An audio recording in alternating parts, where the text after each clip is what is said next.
ভাইরে ভাই, আমি আমি আমি পুরো হতাশ।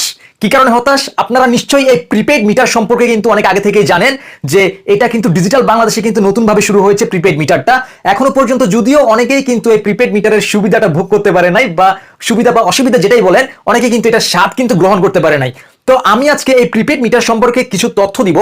তথ্য না, মানে আমার আমার ইউজার্স এক্সপেরিয়েন্স যেটা, আমি সেই এক্সপেরিয়েন্সটা আপনাদের মাঝে শেয়ার করব। এখন কথা হচ্ছে যে ভাই, এই প্রিপেড মিটারটা আমার কাছে, আমি পার্সোনালি আমি ইউজ করে আমি এত বেশি ডিস্টার্ব, এত বেশি হতাশ হয়েছি, বা এত বেশি প্যারা খাইতে হইতেছে বর্তমানে, যেটা বলার ভাষা কিন্তু আমার জানা নাই যে এই এই হতাশার শেষ কোথায়, এই বিড়ম্বনার শেষ কোথায়। এই প্রিপেড মিটারের কারণে কিন্তু দেখা যাচ্ছে কি, হ্যাঁ, রাতের ঘুম হারাম হয়ে যাচ্ছে। মাঝে মাঝে দেখা যায় যে এই প্রিপেড মিটারে যখন ব্যালেন্স শেষ হয়ে যায়, তখন কিন্তু একটা টিটিটি টিটিটি টিটিটি টিটিটি করে, মানে মাথার মগজ বাই খায় ফেলতেছে, এরকম একটা অবস্থা। এই প্রিপেড মিটারের সিগন্যালটা বেশ অস্বস্তিকর এবং বিরক্তিকর একটা সিস্টেম আমার কাছে মনে হচ্ছে। আর সবচেয়ে বড় অসুবিধা হচ্ছে যে এই প্রিপেড মিটারে ভাই কখন, মানে টাকা ঢুকাইলে, মানে টাকা যখন রিচার্জ করি, রিচার্জ করার পর মানে কিসের ভিতরে থেকে কিসের ভিতরে যে ভাই এটা টাকাগুলো কাইটা নেয় ভাই, এটা এটা এটা বলা মুশকিল। ডিমান্ড চার্জ, এই চার্জ, ওই চার্জ, বকচক্র মিলাইয়া 100-200 টাকা 150 টাকা কিন্তু গায়েব করে দিচ্ছে। যেটা মনে করেন যে 1000 টাকা যদি আমি রিচার্জ করি, 1000 টাকা রিচার্জ করার পর কিন্তু আমার ব্যালেন্সে কিন্তু ঢুকতেছে 820 টাকা, 850 টাকা, এরকম এক এক সময় এক এক রকম কাটতেছে, বা আমি হিসাবটা রাখতে পারতেছি না। মানে যখন শেষ হয়ে যাচ্ছে, যখন সিগনালে যখন মাথা খেয়ে দিচ্ছে, টি টি টিট টিট করে যখন মাথা শেষ করে দিচ্ছে, তখন দেখা যায় কি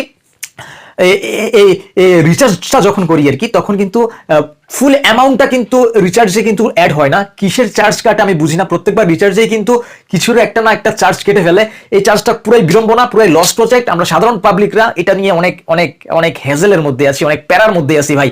এখন কথা হচ্ছে যে ভাই, আমরা যখন ডিজিটাল মিটারের আগে যে মিটারটা ছিল, যেটা আইসা আইসা বিল লেখা হয়ে যেত, তো ওই মিটারটাতে সমস্যা কোথায় ছিল? ওইটা থাকলেই তো ভাই ভালো হইতো আমার কাছে মনে হচ্ছে আর কি। এখন রাত নাই দিন নাই, যখন হুট করে ব্যালেন্স শেষ হয়ে যাচ্ছে, সিগন্যাল দিয়ে দিয়ে মাথা খেয়ে ফেলতেছে।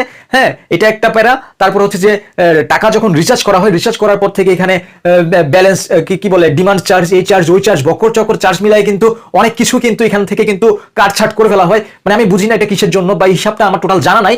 যদি কেউ জানা থাকে এই বিষয়ে, তাহলে ডেফিনেটলি আমাকে একটু ক্লিয়ার করে বুঝাই বলবেন। আসলে এগুলো বোঝানোর মতো কেউ নাইও, জানিও নাই আমি। চেষ্টা করেছি জানার জন্য, তো জানতে পারেনি। আপনারা যদি কেউ যদি জানেন, তাহলে ডেফিনেটলি আমার কমেন্ট বক্সে কিন্তু কমেন্ট করে জানাই দিবেন যে আসলে কেন, হ্যাঁ, কেন এই প্রবলেমটা হচ্ছে, বা কেন এইসব চার্জগুলো কাটা হচ্ছে। বা আপনারা যারা এই ডিজিটাল মিটারটা, হ্যাঁ, প্রিপেড মিটারটা ইউজ করতেছেন, আপনাদের ইউজার্স এক্সপেরিয়েন্স কেমন, সে মানে সেই অভিজ্ঞতাটা আপনারা একটু কাইন্ডলি আমাকে একটু কমেন্ট বক্সে জানাই দিবেন, ঠিক আছে? তো আমার কথা হচ্ছে যে ভাই, আমরা ওল্ড মিটার যখন চালাইতাম, মানে ডিজিটাল মিটারের আগে, হ্যাঁ, ওইটার ক্ষেত্রেও তো কিন্তু আমরা কিন্তু বিল পরিশোধ করতাম। বিল পরিশোধ না করলে তো লাইন গ্যাজেট করে দেওয়া হয়তো, ঠিক আছে? তো ওইটা চেঞ্জ করে এরকম একটা প্যারা, এরকম একটা টেনশনময় একটা মিটার দিয়ে, হ্যাঁ, সাধারণ মানুষকে ভোগান্তিতে রাখার মানেটা কি আমি জানি না। তো এই ভোগান্তি কিনা আমি এটাও জানি না আসলে। এটা এটা আমার কাছে সবচেয়ে প্যারা লাগে হচ্ছে যে সিগন্যালটা, হ্যাঁ, রাত নাই দিন নাই, রাত 12টার ভিতরে যদি হঠাৎ করে যদি কারেন্ট চলে যায়, তখন কিন্তু এই একটা সমস্যার ভিতরে পড়তে হয়। হ্যাঁ, টিট টিট টিট করে ঘুমাতেই পারবেন না। তারপরে এই একটা সমস্যা, বিভিন্ন ডিমান্ড চার্জ, এই সমস্যাগুলো কেন হচ্ছে, বা এই এক্সপিরিয়েন্সগুলো আপনাদের কেমন, বা আপনাদের কাছে কেমন লাগে? ডিজিটাল মিটার ভালো মনে হচ্ছে নাকি ওল্ড মিটার ভালো মনে হচ্ছে, যে আগেরটা যেটা, ওইটা ভালো মনে হচ্ছে? ডেফিনেটলি কমেন্ট বক্সে কমেন্ট করে জানাবেন। Have fun. আল্লাহ হাফেজ, টেক কেয়ার।